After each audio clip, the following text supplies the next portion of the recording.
د کرکټ د نړیوالې شورا د 20 اوریزو سیالیو په تازه اعلان شوې درجه بندۍ کې د افغانستان د ملي لوبډلې کپتان راشد خان لومړی مقام ګټلی دی.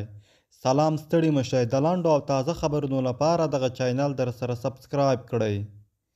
د نړیوالې شورا نن د چهارشنبې مارچ 29مه د 20 اوریزو او یوې ورځنیو سیالیو د غوره لوبغاړو تازه درجه بندي اعلان کړه. د 20 اورونو په 10 غوره لوبغاړو کې 3 د افغانستان توپ اچوونکي دي چې په ترتیب سره په لومړي، دریم او اتم مقامونو باندې راغلي دي.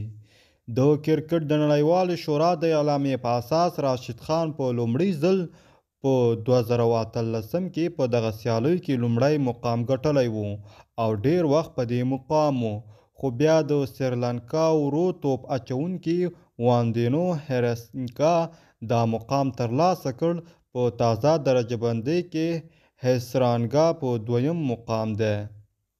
په بل افغان تیز توپ اچوونکی فضل حق فاروقي په لومړي ځل په دریم مقام راغلی دی. دا د افغانستان لومړی تیز توپ اچوونکی دی چې د 20 اورونو د سیالیو د توپ اچوونکو په کتار کې په دریم نمبر راځي.